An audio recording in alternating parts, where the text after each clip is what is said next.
طيب، جملة خارج نطاق يعني حاجة خارج نطاق التسويق شوية، أنا اللي هعمل فيها تسويق ماركتينج للرياضة. في جملة كده بسمعها من بعض الناس، حبيت ان انا يعني ابدي رأيي فيها او اقول رأيي فيها. في ناس ساعات تقول ايه، انا بلعب ابني رياضة في الصيف في الاجازة، لكن في الدراسة لا.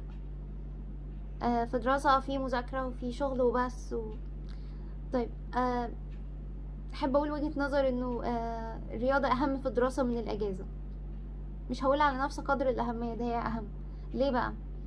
اي انسان لما بيكون ذهنيا مشغول بامر ما، وطبعا الدراسة كلها عبارة عن تركيز ذهني عالي جدا، وبرضه اللي بيقوم بشغل يعني في اثناء العمل العادي او الدراسة بالنسبة للاطفال او الطلاب، بيحصل حاجة اسمها ان يبقى فيه ستريس. الشخص بيحط يعني بيسبب على لنفسه ستريس، ضغط نفسي، ده طبيعي. عايز يوصل لمركز معين، عايز يحقق ترتيب معين، درجات معينة، فهو بيتسبب لنفسه في ستريس، ضغط نفسي طبيعي.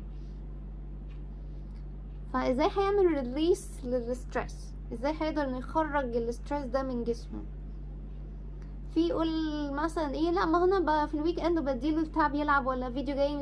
طيب الفيديو جيمز والحاجات دي في كتير منها بيبقى اصلا فايلنت، او حتى لو مش فايلنت، حتى لو ما فيهوش عنف، يعني مش العاب جيمز فيها عنف، بتبقى فيها اضاءة جامدة واضواء وحركة رايحة جاية ودبل ستريس.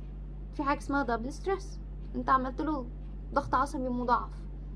ده العكس، هو محتاج ريلاكسيشن، محتاج هدوء، مش محتاج اضواء جامدة واصوات عالية وحركات سريعة فما مخرجتش الستريس من جسمه. ممارسة الرياضة أول طريقة بتطلع الستريس من جسم الإنسان. الحاجة التانية، في حاجة اسمها الإندورفين، في حاجة اسمها هابي هرمونز، هرمونات السعادة. طبعا السايكايترست والأطباء أكتر ناس أو أفضل ناس هيتكلموا في الموضوع ده، وأتمنى كتير منهم إن هم يركزوا طبعا إن هم يكلموا الناس في الحاجات دي.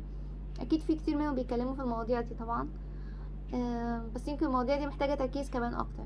الهابي هرمونز زي الإندورفين مثلا بيسموه هرمون السعادة، ان الشخص لما بيلعب رياضة بيحصل افراز طبيعي للهرمون ده في جسمه، فيلاقي نفسه كده مخلص ممارسة الرياضة وسعيد. ولو يوم ما راحش يلعب يحس انه متضايق ومش عارف متضايق ليه، اتأدمن الرياضة. وده طبعا شيء كويس ان الواحد يبقى بيحب يلعب رياضة على طول باستمرار. فده من الهرمونز. فيه هرمونز بتبقى محتاجة انها تبقى بالانسد، يعني فيها متزنة، يعني فيها اتزان في الجسم، زي الدوبامين مثلا اللي لما يكون نسبته جيدة في جسم الإنسان بيخليه اكتف أو انرجيتك أكتر، عنده طاقة مرتفعة بشكل أفضل، ويل موتيفيتد، متحمس وعنده حافز ان هو يشتغل ويعمل حاجات كتيرة وسعيد في نفس الوقت. السيروتونين اللي نسبته لو قلت، شخص ممكن يبقى عنده OCD ووسواس قهري وقلق وتوتر. السيروتونين محتاج يبقى نسبته كويسة عشان الليرنينج والميموري، التعلم والذاكرة والبيهيفير، سلوك الإنسان يبقى السلوك متزن. فأنت بتظبط لابنك الهرمونز بشكل طبيعي وناتشرال جدا. اللي هم في سن يعني اللي هم التينيجرز بالذات أو اليوث أو الشباب، لو عايز تبعدهم عن أي شيء مضر أو خطر، لعبهم رياضة. فما ينفعش ان الواحد يلعب رياضة في اجازة يقول لا مع دراسة لا. طب هيخرج التوتر من جسمه ازاي؟ هيلاقي حاجة بيحبها يعملها ايه؟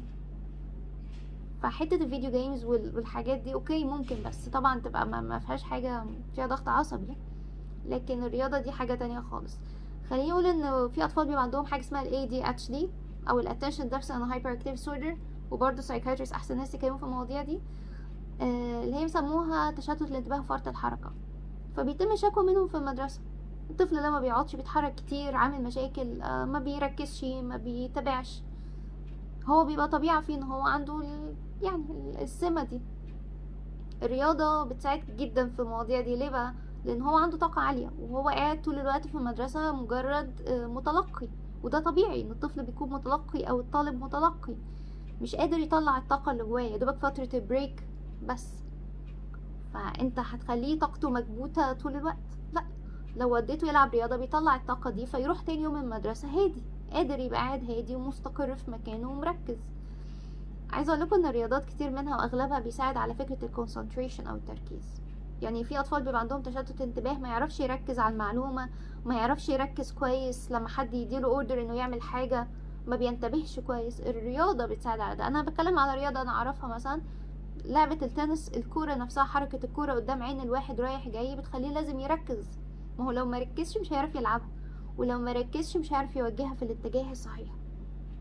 فدي من الألعاب اللي بتزود الكونسنتريشن جدا. في حاجة اسمها مثلا كمان neuromuscular compatibility، اللي هو بيسموها التوافق العضلي العصبي. عارفين التوافق العضلي العصبي أهميته في ايه؟ لو واحد سايق العربية وفجأة واحد طلع قدامه فجأة، في واحد هيحتاس ومش هيعرف يوقف العربية، وواحد تاني هيعرف يفرملها ويتفادى الشخص. لو واحد شاف حد قدامه مثلا بيتعرض لأي مشكلة، لا قدر الله اختناق مفاجئ ولا أي حاجة، كان بياكل وحصل له اختناق مفاجئ مثلا، في واحد هيقدر ان هو يتعامل ويتصرف بسرعة، وواحد تاني هيقف مصدوم. بيبقى عنده، في بعض الناس بيبقى عندها بطء في ردود الأفعال، مشكلة في التوافق العضلي العصبي. انتوا عارفين ان اغلب الرياضات بتساعد على تحسين التوافق العضلي العصبي عند الناس، يعني وعند الطفل وعند مراحل عمرية مختلفة. يعني مثلا زي برضو نفس الحكاية، انا بتكلم على اللي انا عارفاها زي لعبة التنس. لازم في الوقت اللي انت بتفكر الكورة هتلعبها في اي اتجاه، انت عضلات جسمك بتتحرك في نفس الوقت، يا اما الكورة هتفوتك ولا هتعرف تضربها اصلا. فبتعلمك ان الاتنين يشتغلوا مع بعض، العقل مع الجسم، ذهنيا وعضليا، توافق عضلي عصبي، neuromuscular compatibility.